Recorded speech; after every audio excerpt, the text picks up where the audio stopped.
Muy buenas noches, buenas tardes para algunos lugares. Pues como todos los viernes estamos aquí pasando lista con ustedes, queridos amigos, a todos los que nos siguen, que ya va aumentando el número, lo cual me da muchísimo gusto. Soy Rosy Covarrubia, su amiga de siempre, y les transmitimos desde el Caribe mexicano, desde la costa sur del Caribe mexicano, esta hermosa ciudad de Chetumal, que si no la conocen, vengan a conocerla. Aquí les ofrecemos tranquilidad, paz, cielo limpio, calles con calma. Aquí todo es cámara lenta. Bueno, comparado con las grandes ciudades donde se vive a un ritmo vertiginoso, Chetumal es otro mundo. Pues aquí estamos. Y hoy, como siempre, ya saben que en Caleidoscopio cabe todo. Todo lo que pueda abonar a una mejor sociedad, todo lo que pueda abonar para que nosotros como seres humanos nos fortalezcamos, todo eso cabe en Caleidoscopio. Y bueno, hoy les tenemos un tema que sin duda a mí me gusta mucho porque pues mi área laboral es también el sector educativo, y además como periodistas no podemos nosotros cerrar los ojos a la realidad, porque de esa es de la que nos nutrimos para poder informarles a ustedes. Así que hoy tengo el honor, la verdad que me da mucho gusto. Yo siempre estoy feliz con mis invitados, pero hoy en especial, porque ustedes no saben lo que tuve que hacer para poder llegar a ella y no se resistió mucho, lo cual me da mucho gusto. La maestra Ana Lilia Barbosa, un saludo a todos los amigos de Puebla que nos ven, que muchos la deben de conocer allá y en las universidades del centro del país, porque pues tiene una actividad muy vertiginosa también ella. Y bueno, nuestro tema de este día es, déjenme leerlo, perdón, pero es que mi memoria ya saben que con la edad, algunas aristas de la participación económica desde la educación superior. ¿Qué tanto estamos nosotros dentro de la educación, sobre todo educación superior? Pues empatados, por llamarle, sincronizados, por llamarle de alguna forma, con la realidad, porque al final de cuentas nuestros estudiantes cuando egresan salen a esa realidad, pero ¿cuál realidad? ¿La que ellos vieron en la escuela o la que se está viviendo ahora acá afuera? Entonces, pues, pero antes yo quiero que la maestra, por favor, maestra, preséntese, porque claro, es un currículum tan vasto, tan de veras intenso, que yo no puedo leer porque ya saben que soy media cegatona. No. Yo tengo que quitarme los lentes para leer, pero aún así tendría yo que estar así casi embarrada en la pantalla. Así que, pues, qué maestra, sin pena, al contrario. Sin pena. Todo el orgullo del mundo, porque lo que usted es se lo ha ganado. Ay, muchas gracias, Rosy. Y bueno, ha sido sorprendente precisamente esto. Lo agradezco mucho, lo agradezco enormemente porque creo que hay muchas cosas que decir y muchas cosas que escuchar para poder reflexionar qué va a suceder y qué está sucediendo. Me presento, soy Ana Lilia Barbosa. Actualmente soy la directora del Clúster de Educación y Desarrollo de Talento del Estado de Puebla, en donde ya no nada más está Puebla, está Guerrero, bueno, algunas universidades de Guerrero, de Veracruz, y recientemente la UNACH, la Universidad Autónoma de Chiapas, se integra también al Clúster de Educación, junto con algunas universidades de la Ciudad de México, de España, de la Universidad Abierta de Cataluña, y algunas universidades de Colombia, en este caso de Bogotá, y de Cauca, de Popayán, que también forman parte del clúster de educación. Pero para poder llegar al clúster de educación, yo nada más les voy a hacer una mención. Cuando yo conocí este proyecto, yo iba con mi otro bebé, mi otro hijo, que es mi centro de orientación vocacional, que es Ágora Educación y Orientación Vocacional. ¿Y por qué hablo de esto? Porque cuando conocí al clúster y vi cómo se estaba manejando y todo esto, y dije, creo que esto va para más, y da para más porque hay una problemática que solucionar y creo que ahí puedo ser muy útil. Y entonces me acerqué y dije, lo quiero, lo puedo, lo debo hacer. Y entonces levanté la mano para dirigir el clúster de educación y de ahí, bueno, gracias a la confianza que se ha tenido en las propuestas, en el programa, en el desarrollo y todo esto, pues hago algo que me apasiona mucho, que es comprender cómo está la situación de la educación superior, ver la integración de los chicos en los sectores productivos, ver la vinculación entre las empresas, lo que es el sector gobierno, el sector social, los planes de estudio, y no nada más en México, sino en el mundo. Y esto precisamente surge de cuando empecé a hacer la parte de orientación vocacional. Me voy a ir en retroceso, porque Ágora se creó porque precisamente cuando yo fui directora de un bachillerato, vi que estaba esta cuestión de tú vas a estudiar paramédico porque vas a ganar mucho dinero. O el caso de no sé qué quiero estudiar, entonces, pues lo que me digan los demás. Y todo esto dije, a ver, sí están los exámenes psicométricos, está todo esto, pero no han visto las instituciones educativas que un orientador vocacional es como un ente transversal que puede decir cómo está la oferta educativa de la institución en donde trabaja, la calidad, el desarrollo humano de los chicos que tienen ahí, cómo está la vinculación con el resto. O sea, es un ente que está de manera transversal y no se le da el lugar que debe de hacer, porque muchas veces es el que hace de todo dentro de la institución, es el psicólogo, el orientador, el tutor, el maestro sustituto, y entonces dije no, y empecé, y ya después dejé la dirección de bachillerato, donde aprendí mucho y conocí mucho, pero para crear mi propio centro de orientación vocacional con un modelo basado en el autoconocimiento. Y entonces, pero esto viene, ahí te va, me enrolé en la educación porque en algún momento yo trabajé en el ámbito de las telecomunicaciones. Sí, ustedes, su carrera original es licenciada en Ciencias de la Comunicación. Sí, sí, yo soy licenciada en Ciencias de la Comunicación y también, ¿qué crees? Soy técnica en construcción titulada. O sea, también, porque yo en algún momento iba a ser yo quería ser ingeniero civil o arquitecta, pero en esa época, cuando yo estudié en un CEBETIS, cuando salí del CEBETIS, no podían validarme los estudios en el sistema de la Autónoma de San Luis Potosí. Y entonces yo dije, yo no voy a perder tiempo. Entonces, ¿qué voy a hacer? Pero como anduve metida en algunas actividades de proselitismo, no de proselitismo, me invitaron una vez a dar un discurso en un evento donde alguien muy conocido de la historia de México en el ámbito de la educación, que fue el maestro Carlos Jongitud Barrios, por ahí te sonó. Claro, nuestra época. Sí, exacto. Yo di unas palabras, un discurso en un evento para juventudes, y le gustó mucho cómo hablé, y al día siguiente me llega una carta en donde me decían que me daban una beca para estudiar la universidad. Y dije, wow, una beca del 100%, y tenía dos opciones para ejercer la beca. Y entonces, en una de ellas, yo tenía que, si la decidía, me tenía que ir a estudiar, nada más me podía quedar a estudiar 2 semestres en San Luis Potosí, y el resto lo tenía que ir a hacer a Monterrey. Y yo dije, no, pues no voy a poder, porque necesito el recurso, ¿no? Y me acuerdo mucho que pedí apoyo precisamente para los pasajes y todo esto, y dije, bueno, esta. Y es para mi formación como comunicóloga, es uno de los mejores programas educativos en función de la comunicación, porque vi de todo, desde la parte humana, la parte administrativa, la parte de medios. Entonces me dio una gran formación, pero lo que más me ayudó a la formación fue lo que estaba yo haciendo, porque yo empecé a estudiar, empecé a trabajar formalmente, porque ya llevaba varios trabajitos, ya sabes, atendiendo una perfumería, vendiendo muebles, pero empecé a trabajar formalmente.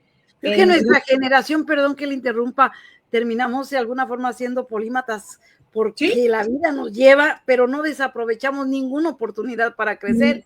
Y ahora que nos damos cuenta, pues estamos en un ámbito que no pensábamos hace 10 años, pero que nos ha abierto puertas de alguna forma, pues con la especialidad. Hoy coincidíamos usted y yo, hoy, por ejemplo, en un foro sobre seguridad universitaria, ¿no? Por ejemplo.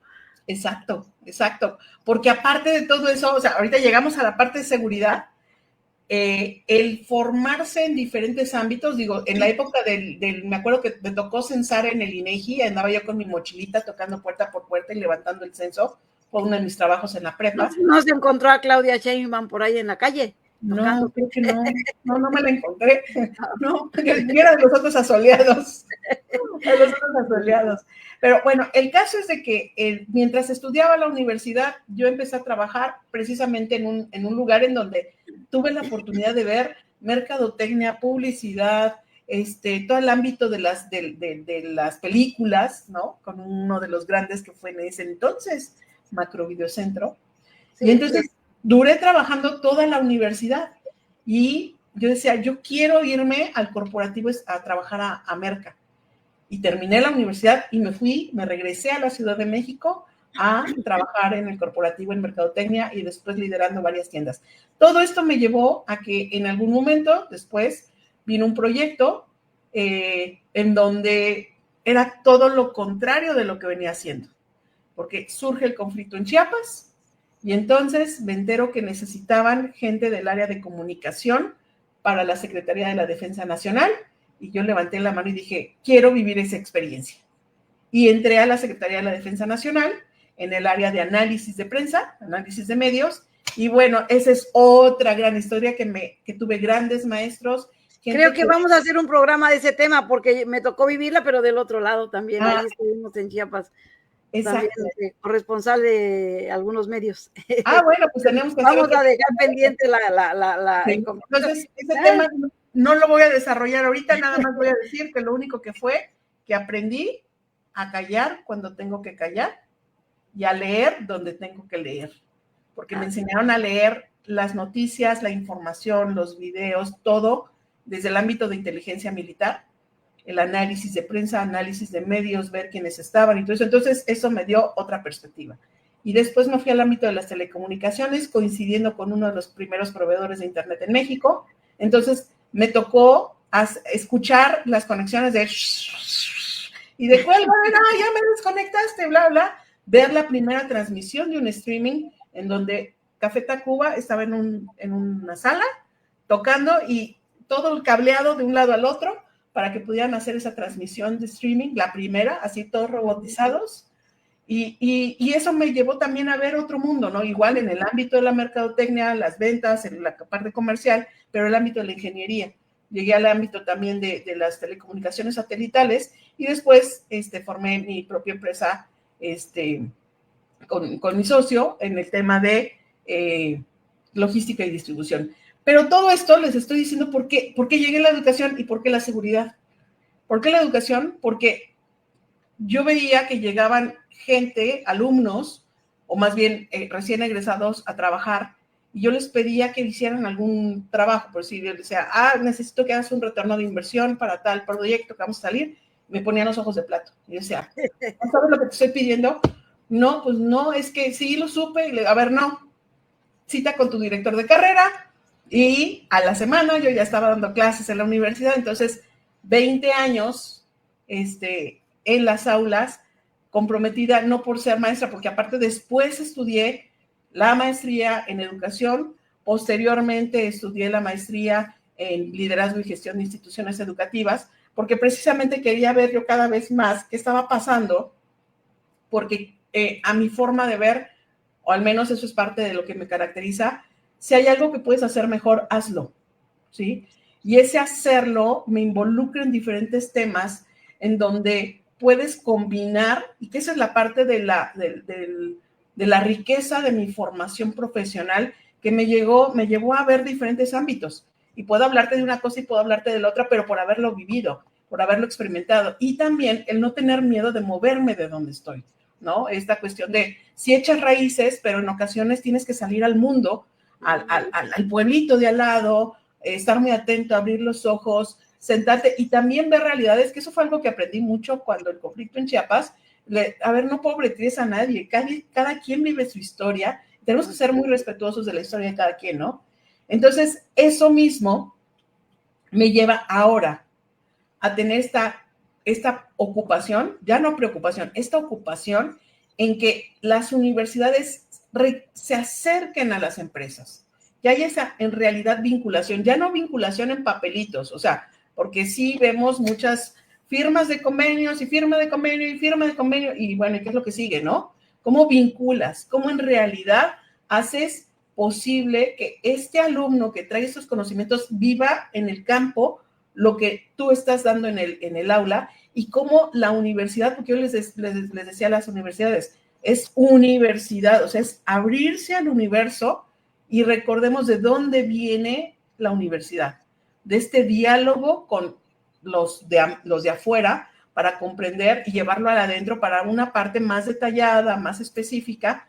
Y entonces es lo que me llevó precisamente a que ahora en el clúster ya no nada más veamos, originalmente era para fortalecer la oferta educativa de Puebla, que estamos hablando de que son más de 353 universidades en el estado.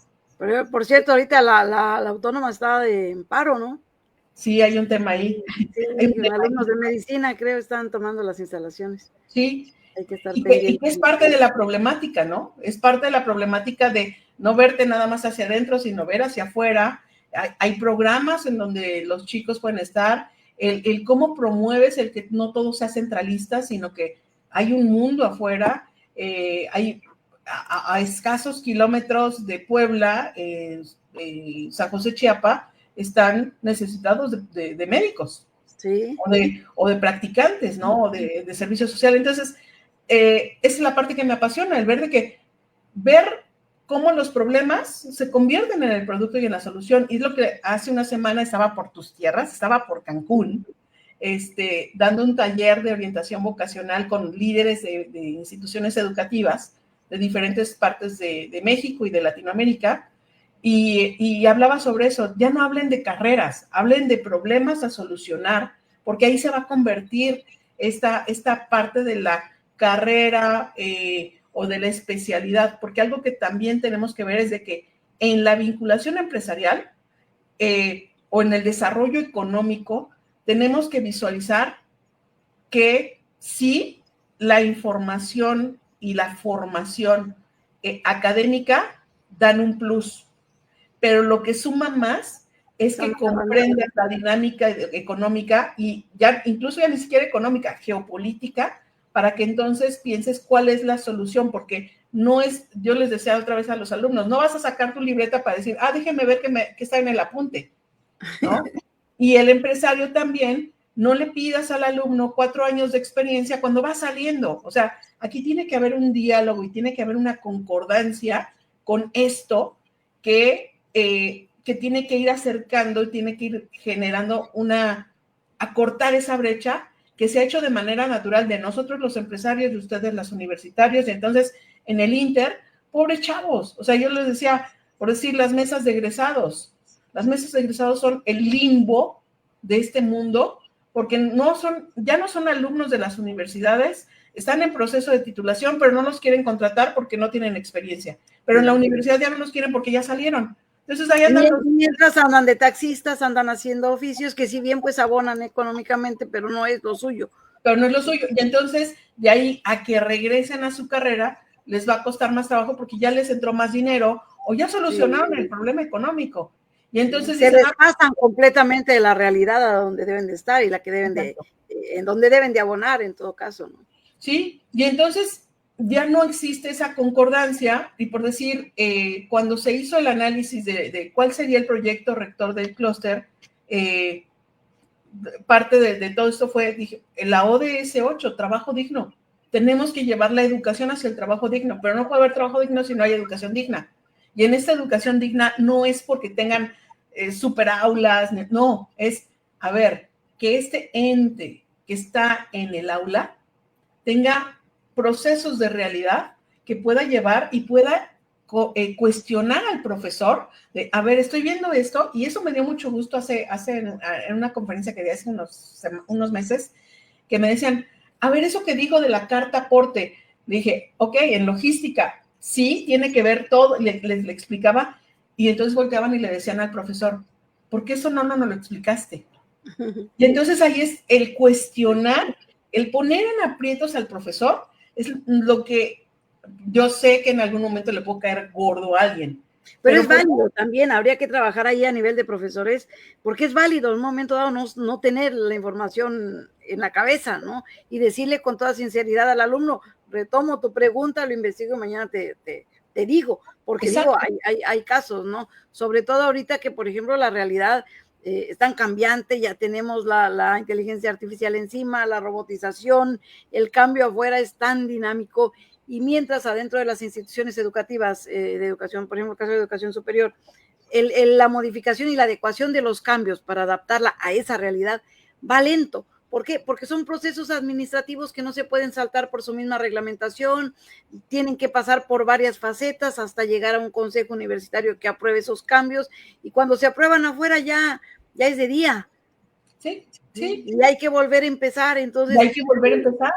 Sí. Y entonces, ¿qué pasa? O sea, lo podemos empezar a ver como un eje en varios, como si fuera un perro de varias cabezas, ¿no? Varias vertientes. Sí, sí, sí. Y que es la parte que aquí es en donde viene el estratega de las instituciones educativas.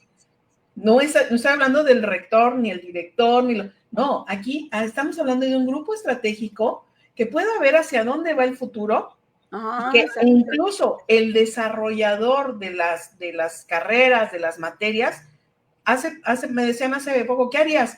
Yo lo que haría es un mes lo sacaría de la universidad, vete a caminar. Yo les decía, los diseñadores de nuevos productos en marcas importantes a nivel internacional no están en el escritorio, se van a las calles, se van a los países, y entonces después regresan y dicen, miren, en tal país vi que hicieron esto, en tal país el otro, y entonces después lo vemos en productos que compramos 20 veces más caros que lo que el que estaba en la calle le puso y le pintó. O sea, así existió la marca Urban de varias marcas, perdón, la serie Urban de varias marcas deportivas. Entonces, creo que de alguna manera cuesta trabajo, da miedo, porque como dices bien, Rosy, el trabajo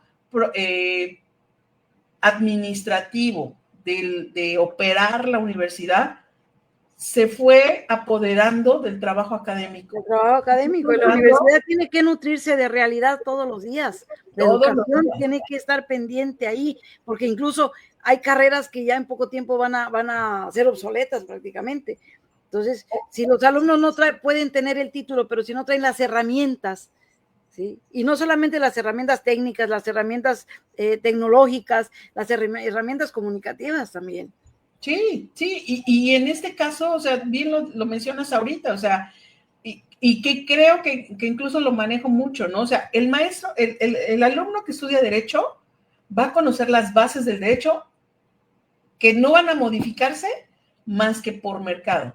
Y entonces, ¿qué empieza a suceder cuando dices, ok, aquí estamos hablando de sustentabilidad y sostenibilidad, aquí estamos hablando del derecho de la tierra, aquí estamos hablando de, ¿por qué? Porque estamos hablando de agricultura, estamos hablando de el agua, estamos hablando de ríos, estamos hablando de diferentes cosas, porque a fin de cuentas el conocimiento básico lo van a aplicar en un mercado con una realidad que no todo el tiempo van a estar en una audiencia o van a ir a los tribunales a meter la documentación. Eso es una parte.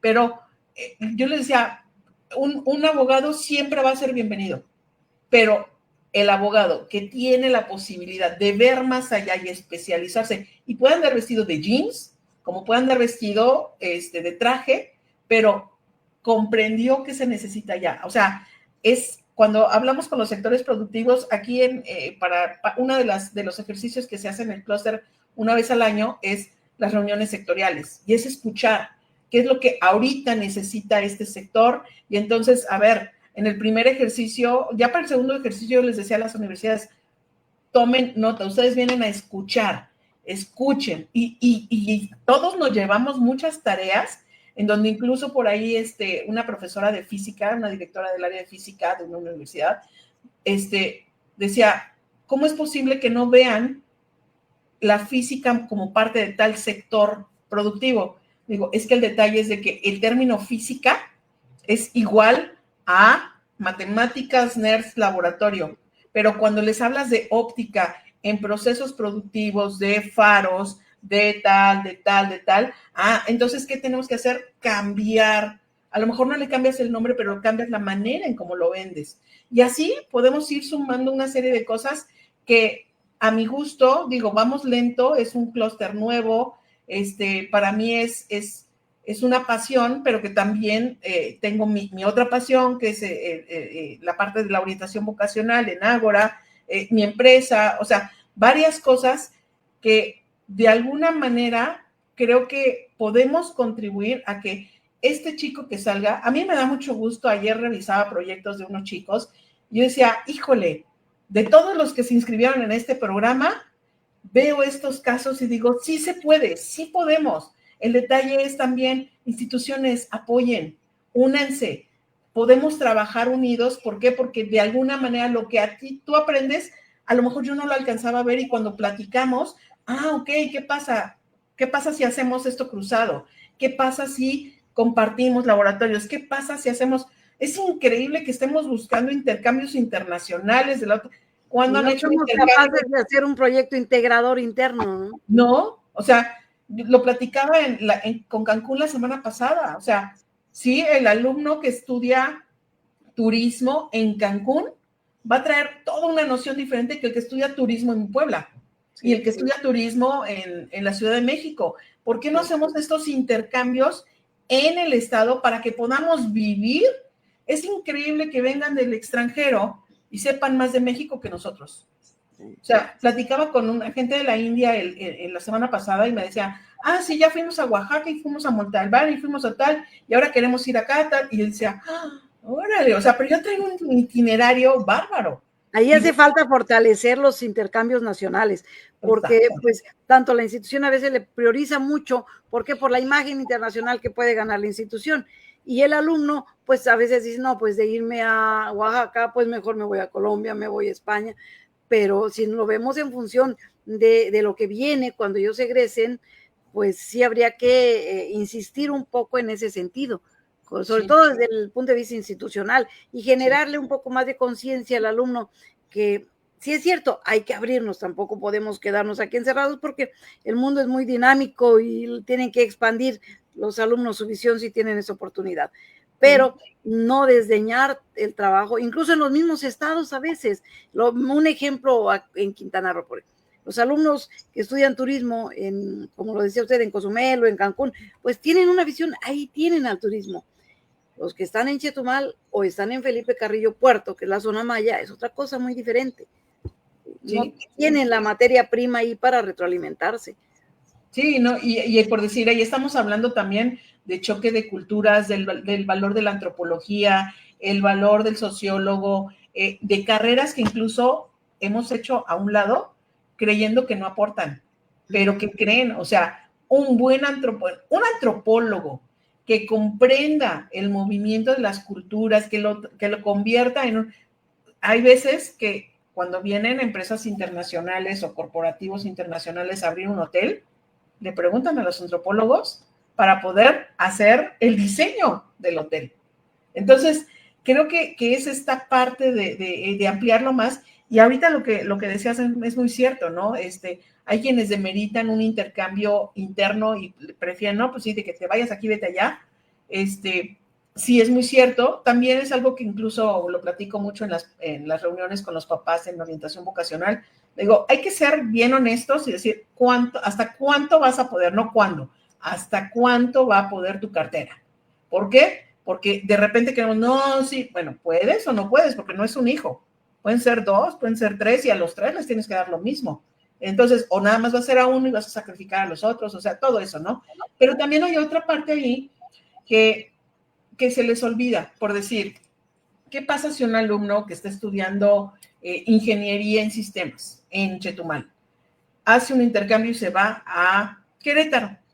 O sea, obviamente le estamos cambiando todo, ¿no? Pero en Querétaro conoce los corporativos o conoce las fábricas, porque aparte también todo el mundo se quiere ir con las grandes marcas, cuando no se dan cuenta que aquí, por decir en Puebla, Tier 2 y Tier 3 son los proveedores de las grandes marcas. Ajá. Pero ellos son los que tienen trabajo constante, buenos sueldos, muchas prestaciones, o sea, tienen esta parte. ¿Por qué? Porque tienen que darle un servicio de acuerdo a la calidad con la que deben de cumplir con su cliente. Entonces, el detalle es visualizar que el abrirte también te va a llevar a conocer otra industria que a lo mejor tiene una filial en otra parte del mundo. y que te va a llevar hacia el otro lado. Yo me acuerdo que cuando estudiaba la preparatoria, tenía un compañero que cuando salimos de la secundaria, él dijo, no, yo me voy a ir al CONALEP. Y me voy al CONALEP porque acababan de abrir Nissan en Aguascalientes. Y dijo, ¿por qué me quiero ir a la Nissan? Ya, el caso es de que lo estudié y todo el mundo, no, pero es que eres muy bueno y cómo te vas a ir a CONALEP. Bueno, el caso es de que a los meses me llega por correo una postal de Osaka, de él, que ya lo habían mandado a capacitar a Osaka, y después regresó y me platicó y bla, bla, bla, y él ahorita, bueno, no sé hasta dónde esté ahorita, pero la última vez que supe de él, estaba en la planta en un puesto gerencial. Entonces, y se tuvo que cambiar de San Luis Potosí a Aguascalientes, ¿no? Entonces, el punto es que parte del trabajo de las universidades es ver precisamente hacia dónde tendrían que llevar a los alumnos y que es parte de lo que hemos platicado mucho por acá, ¿no? Esta cuestión de si tu indicador es el número de ingresos y egresos, pues qué padre, de titulados también qué padre, pero hay un número que es tu número, que es la empleabilidad. El número de alumnos que se integran a los sectores productivos o sociales o culturales, porque le diste las herramientas para que lo hiciera. Y no estoy hablando específicamente de la carrera, ¿eh? Puede ser otras herramientas que le permitan insertarse en el mundo para poder para poder aportar económicamente, sí, porque no vivimos de aire, pero también para poder aportar a una sociedad o para poder aportar a este mundo cultural y artístico que hace que los humanos seamos más humanos. Porque al final de cuentas esa es la función de la universidad, generar, sí, profesionistas de excelencia, pero mejores seres humanos que puedan ir y cambiar a la sociedad. Hoy, por ejemplo, bueno, comentábamos precisamente en este foro sobre seguridad escolar, que pues la universidad es el reflejo también de lo que se vive en la familia, ¿sí? La sociedad es el reflejo de la familia. El alumno al final termina siendo un reflejo de lo que vivió en la familia y lo que vivió en la sociedad. Y si estamos viendo que tenemos índices altos de violencia en las familias, si estamos viendo que tenemos una sociedad estructurada con índices altos de violencia, bueno, tenemos que hacer un trabajo mucho más fuerte, todavía más intenso a nivel de universidades, no enfocados nada más a la parte técnica, a la parte científica, sino también a la parte humana del alumno, porque tenemos que darle herramientas para que salga y cambie. Sí. Y por decir lo visto en el foro el día de hoy, yo tuve la fortuna también de conocer a todo el programa que tiene la maestra Angélica y todo el equipo. Angélica Garnica viene siendo como la gurú en materia de seguridad escolar, desde los ámbitos primarios hasta la universidad. Hasta la universidad. Sí, que ha elaborado manuales y insiste en la actualización, y no solo en la parte técnica, sino también en la parte de educación, en la parte porque al final es eso, o sea, podemos comprar, si hay dinero, comprar todas las herramientas para la seguridad, pero si no se trabaja con el ser humano, si no se trabaja con la capacitación, pues las pistolitas y las balas se acaban, ¿no? Sí, y aparte te voy a decir, cuando conocí todo esto y dije, esto lo deben de saber las universidades, o sea, sí, voy, visito y veo y digo, sí, pues me piden mi credencial para entrar y veo adentro, o sea, veo todo esto, y algo que dijiste hace ratito, hace un momento, es las universidades son el reflejo de nuestra sociedad. Y yo tengo un indicador cada vez que voy a visitar una institución. Al primer lugar que entro es a los baños. Y muchos se ríen cuando digo esto, pero digo, el baño me dice cuánto la organización piensa en el ser humano. ¿Por qué? Porque es dignidad, es dignificar un espacio que es un baño, ¿sí? Puedes tener unas aulas hermosas, pero si tienes unos baños nefastos, no me hace clic, no me cabe en la cabeza eso, ¿no? Porque te habla de la dignidad. Y en este caso, la parte de la seguridad, por eso insistí tanto y sigo insistiendo y voy a seguir insistiendo, universidades, por lo menos una persona, por lo menos una, que se capacite, se entrene constantemente, no una vez, constantemente en procedimientos, protocolos, manuales, todo lo que tenga que ver con la seguridad interna, periférica, la vinculación con las autoridades, cómo actuar, toda esta parte va a ser un cambio, porque no es cuánto voy a invertir en videocámaras, ni que le voy a tener a contratar a tal empresa de seguridad, si antes yo no lo inserté como parte de mi programa integral dentro de una universidad. Porque hacer de la seguridad un hábito. Exacto. ¿Por qué? Porque no nada más es mantener a los alumnos seguros y a los profesores seguros y a los administrativos, es también identificar aquellas situaciones de riesgo que tenemos en las aulas por el riesgo propio que ellos tienen. O sea, yo lo mencionaba hace rato, o sea, en algún momento yo detecté que algo estaba sucediendo y dije, lo siento, antidoping para todos, incluyéndome. ¿Por qué? Porque prefiero abrir los ojos y decir, sí, a ver, están estos casos, pero todos tenemos oportunidad de equivocarnos. Pero papás, estamos a tiempo. Sí. Es como si estuvieras viendo que tu hijo se está ahogando y no le avientas el salvavidas. Sí, y tenemos que ser muy honestos. Esta parte de enfrenta al león, o sea, sí, es una problemática y podemos, ahorita hablábamos, ¿no? Un tema de bullying se convierte en un evento violento que puede poner en seguridad toda la institución. Y muchas veces por proteger la imagen de la institución no se hace, se oculta. No. Y lo único que hace es enmascarar la situación y cuando ya suceden cosas desagradables, pues a veces ya no hay remedio. La verdad es que hoy veía precisamente en este curso algunas imágenes que pasaron de periódicos, de noticias de todo el país, de casos de varias universidades. O sea, son notas que salen muy localmente y que no se difunden porque a veces la misma universidad en aras de su buena comunicación las oculta. Sí. Y no se dan cuenta que estamos viviendo a veces en ámbitos de terror. Sí. Pero no, cuidado lo digas, no puedes hablar de inseguridad, ¿por qué? Porque la imagen está de por medio, cuando debería de ser al revés, o sea, no hablar de la inseguridad, pero sí hablar de las acciones que se están tomando. Sí, y claro. la otra situación que, bueno, usted no me dejará mentir, maestra, el hecho de que a veces los padres se desligan de la universidad, porque ya son adultos, están en la universidad, o sea, ¿cómo voy a ir yo a dar la cara? O sea, qué pena por mi hijo, ¿no? Y la institución tampoco involucra a los padres de familia ya en estos niveles, porque ya son mayores de edad. Entonces, yo creo que valdría mantener esa comunicación con la familia, no solamente creo que es hasta secundaria, porque ya ni en prepa tampoco ya no se les involucra. Entonces, no podemos trabajar en forma desvinculada de la familia. No. Y aparte, creo que incluso verlo como esta otra oportunidad que tenemos todavía para poder tener contacto con este ser humano que está en formación, porque aún así en la universidad, aunque sean mayores de edad, son alumnos en formación, o sea, mayoría de edad, 18 años. Ok, ¿hasta cuándo cierra el lóbulo frontal? Hasta los 21.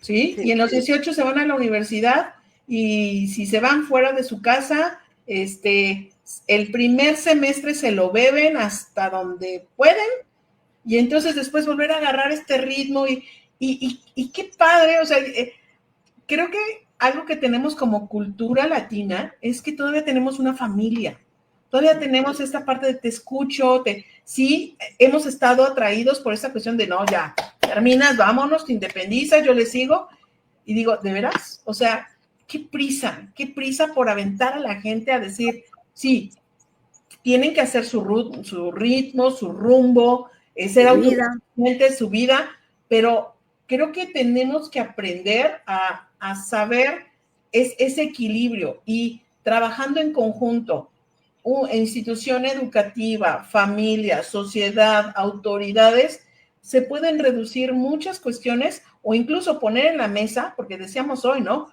Lo que no se mide, no se mejora. Entonces, medir, ¿no? Estas instituciones educativas dicen, bueno, pues es que está en una zona marginal ¿y por qué? O sea, ¿por qué es ese destino? Porque está en una zona marginal. Perdóname, yo he ido a instituciones educativas que posiblemente tienen un solo foco en el salón, pero tú ves a los chavos respetuosos, platicando con sus profesores, jugando ajedrez, con un acercamiento, mientras que hay otros en donde viene el profesor y no lo voltean ni a ver. O sea, el profesor... Eso parece mentira, pero en las escuelas donde hay un mejor nivel económico, es donde a veces más faltas de respeto hay, más arrogancia, se ha perdido mucho ese respeto por el maestro, y lo comentamos también en este foro donde estuvimos, alguien comentaba por ahí, de que hay que retomar esa parte del respeto hacia el maestro, porque al final estos jóvenes van a salir a una sociedad que tiene normas, que tiene reglas, y si no aprenden a respetar las reglas de la institución donde se están formando, ¿qué esperamos allá afuera? Sobre todo que estamos ahorita pues ya trabajando, por ejemplo, con generaciones que emocionalmente son más débiles, por llamarles de alguna forma, ¿no? No traen estas fortalezas que tiene nuestra generación, donde no se educaron con respeto. O sea, qué esperanza que se le iba a levantar la voz al papá o no, o al maestro menos, ¿no? Entonces el maestro era una figura de autoridad en la escuela, pero también socialmente. Sí, eso se ha perdido. Sí, y te voy a decir una cosa, y a lo mejor aquí les cargo otro poquito gorda, pero sí y no. ¿Por qué? Porque ahora los chicos pueden hablar sobre sus emociones y nosotros no. Nosotros aprendimos sobre la marcha. Y entonces estamos ahorita viviendo una época en la que también nosotros tenemos que comprender que el mundo está cambiando. Y el mundo del que nosotros veníamos, y es algo que yo les decía, o sea, ¿qué nos decían? Estudia una carrera para que seas alguien en la vida. Y yo decía, oh, entonces no soy nadie, ¿no? Y ahorita estudia una carrera para que, pues, para que estés mejor preparado. Y luego hay veces que los papás dicen, bueno, es que para que tengas algo seguro. O sea, veamos el para qué queremos que la gente haga algo. Y en eso vamos a ir encontrando en dónde tenemos que ir equilibrando los pesos, porque te puedo decir una cosa, Rosy, yo ahora aplaudo mucho de los chicos que también volteen y digan, no lo quiero hacer. ¿Por qué? Porque hemos venido repitiendo historias que ya no son iguales a la historia de ahora. Ahora un trabajador que sabe lo que tiene que hacer, que tiene una computadora, que tiene una conexión a internet y se va a cualquier café donde haya conexión y anda de tenis y de pants, te cumple. Pero muy importante, si tú sabes qué le vas a pedir. Y ahí es en donde viene esta parte fina. Si tú sabes a dónde quieres ir y lo transmites claramente, él va a saber cómo llegar. Pero si creo que él sabe a dónde quiero ir porque mi empresa lo dice, pues no. ¿Por qué? Porque también es una generación a la que todo está como que ya hecho. O sea, la información está o en una imagen, en una foto, en una canción, o sea, ya está creada. Entonces, desarrollar ese mensaje, dice, a mí dímelo claro, ¿quieres o no quieres? E incluso te dicen, si no me quieres hablar, no me hables. Ah, perfecto, no tengo ganas de hablar contigo en este momento, nos vemos en media hora. Ah, perfecto, no me voy a sentir. Pero a los de mi generación era así como que, híjole, ya me vio feo. Entonces este cambio generacional habla también sobre las figuras de autoridad de antes y las de ahora.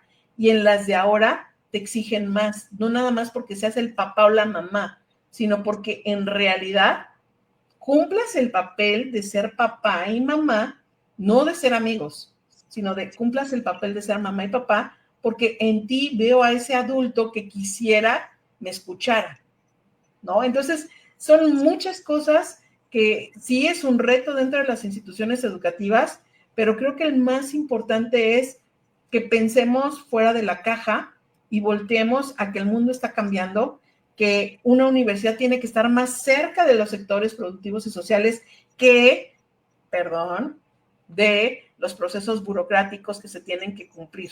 Es Totalmente. Como si en la preparatoria, me acuerdo que estaba en la preparatoria como directora y entonces decía, ok, está la dirección técnica y la dirección académica. La dirección técnica va a hacer todo el proceso de inscripciones, papeles, y va a ser experta y que todo funcione como relojito.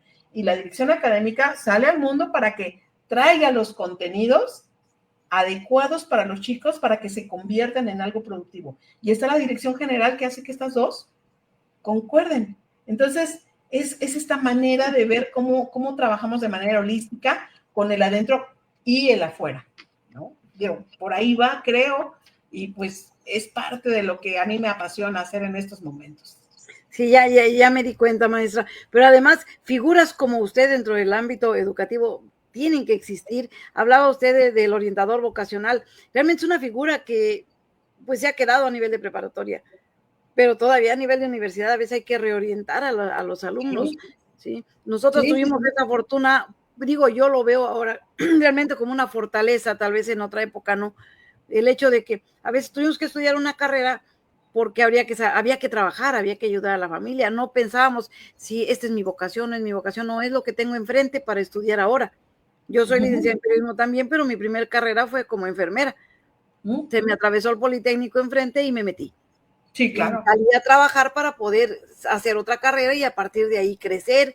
Y bueno, hay quienes tienen la fortuna de tener claro qué quieren desde el principio, pero hay quienes pasan 2, 3 años y todavía no encuentran ese nicho donde se van a desarrollar, pero es ahí donde la universidad puede abrir opciones de que no es necesariamente entrar a un régimen educativo donde se va a obtener un título, que en ese inter, mientras se encuentran su camino, pueden aprender idiomas, pueden aprender el inglés, que es tan básico.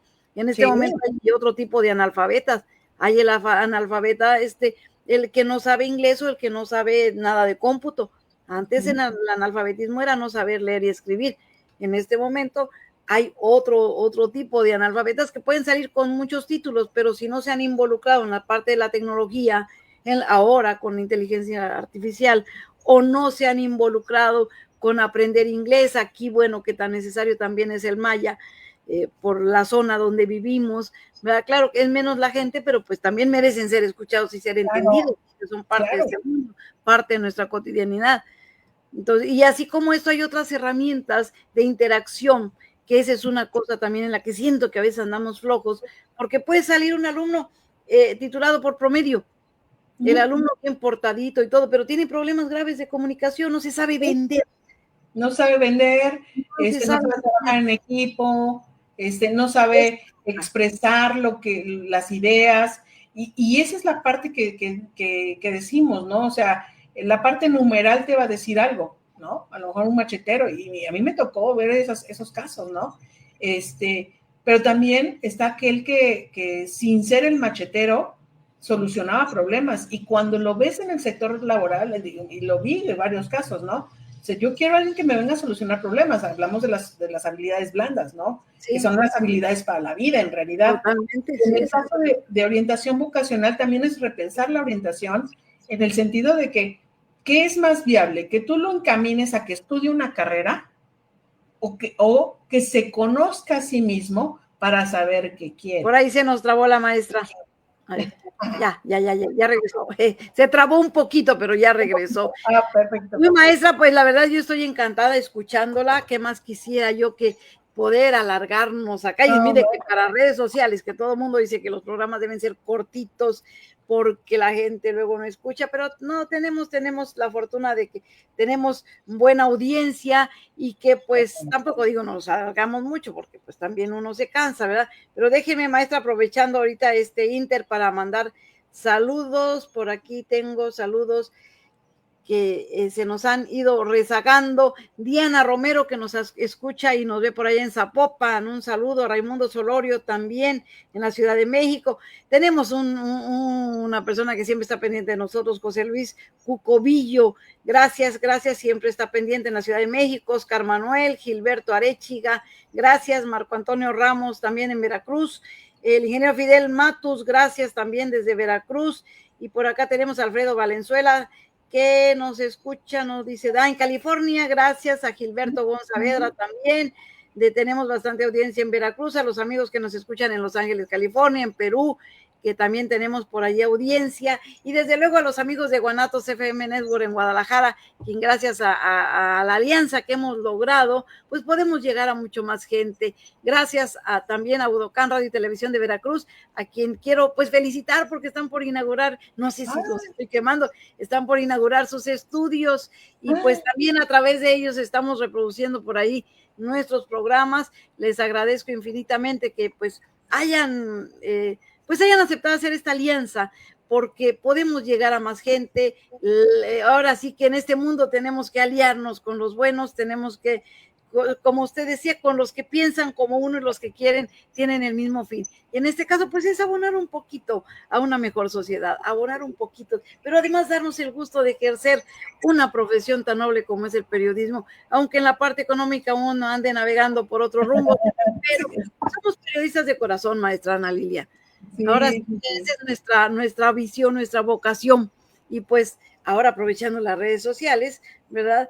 Pues ya después de 45 años de ejercicio en los medios tradicionales, pues hoy tenemos, mire, usted está, por ejemplo, en Puebla.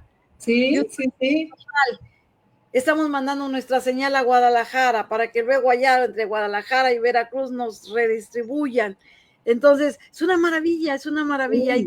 Hay que aprender más porque todos los días está cambiando también la parte tecnológica y pues con esta plataforma que es excelente, StreamYard es excelente para poder vincularnos y no tener que estar en un solo lugar desde la comodidad de la oficina, de la casa. Podemos nosotros entrelazarnos y llevar una plática tan rica, tan amena y compartirla con quien quiere escucharnos. Sí, claro que sí. No, pues para mí es un honor. Muchísimas gracias. Qué gusto. Y bueno, pues parte de lo que comparto, pues es parte de lo que me gusta hacer, lo que disfruto haciendo, pero creo que habemos muchos locos de este tipo y que vamos a seguir haciendo por mejorar lo que tenemos y por qué no, desde nuestro expertise, ¿no? Muchas gracias. Claro que, maestra, pues no me queda más que agradecerle infinitamente. Yo sé que hoy todo este día ha sido una locura y mañana va a ser otra locura para usted, pero pues se tomó su tiempo para compartir sus conocimientos. La verdad, yo le agradezco infinitamente. Por ahí vamos a coincidir seguramente en algunos otros foros y pues la voy a tener bien pendiente porque tenemos un tema. El tema de Chiapas a mí me apasiona porque tuve la fortuna de estar por allá también como corresponsal, la cobertura desde el primer día hasta pues finales de año y no lo he soltado. Hice algo este año por el aniversario y pues creo que usted y yo tenemos mucho que hablar en ese tema y podemos compartir cosas que vivimos tras bambalinas, lo que no se publicó en su momento por X o por Y, pero que sí es necesario a veces que la gente sepa, ¿verdad? De un movimiento legítimo, de un movimiento pues que nos abrió los ojos a una realidad. Tenemos que ser sinceros. Somos mexicanos, pero a veces se nos olvida que muy cerca de nosotros hay gente que sufre, gente que no tiene las mismas condiciones de vida, pero sí tienen el valor para poder levantar la voz, como nuestra gente de Chiapas. Maestra, te mando un abrazo desde el Caribe mexicano. Muchas gracias. Lo recibo con mucho calor. Muchas gracias. Sí, gracias también a nuestro auditorio. Gracias, Guanatos FM. Soy Rosy Covarrubias y esto fue Caleidoscopio, transmitiendo desde la costa sur del Caribe mexicano. Nos vemos el próximo viernes a la misma hora, 5 de la tarde, hora de Quintana Roo, 4 de la tarde, hora del centro.